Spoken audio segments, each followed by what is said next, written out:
justice to victims as a top priority and use the deportation of CPs as a tagline on the White House social media page, then sweep the entire case surrounding the biggest network of individuals committing these crimes against children under the rug, actively under your administration. That's what's happening right now.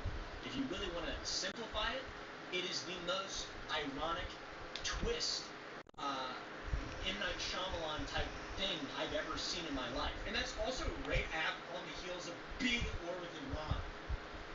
Dude, you're going to make me lose it.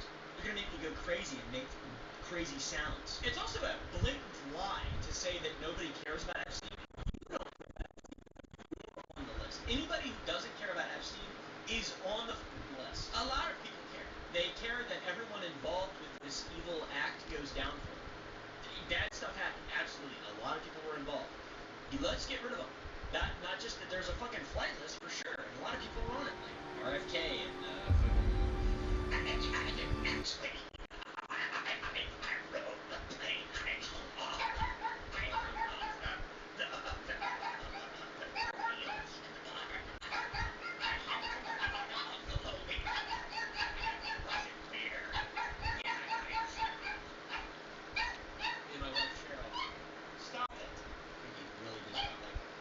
Frankie does not want America to be healthy again.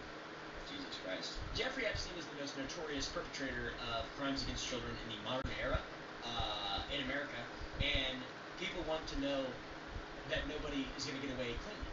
Nobody wants to hide. Not a single human wants to hide this, unless they're involved, of course. Right? Isn't that how that works? Sun Tzu wrote about that shit in that book he wrote, The Art of War. Stephen Pressfield wrote a book called The War of Art. Excellent. I've been directly using the moral of that book to run my life for the last 15 years. No bullshit. They have more they could release. They're just choosing to not look at it for presidency.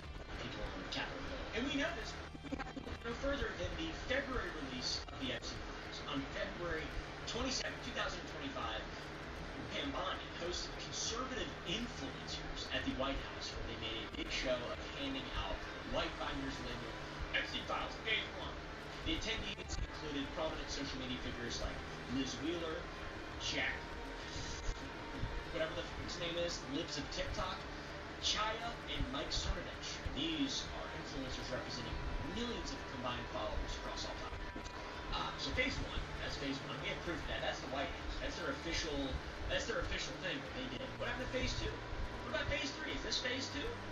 It's kind of weird. Kind of a weird Phase 2. It seems like you should have put more thought into it. Phase 1 was a massive PR disaster. The binders contained mostly already public documents and heavily redacted address books and flight logs that have been available since the Ghislaine Maxwell trial, and victim interview transcripts that were previously used in court. So there was nothing new in Phase 1 at all.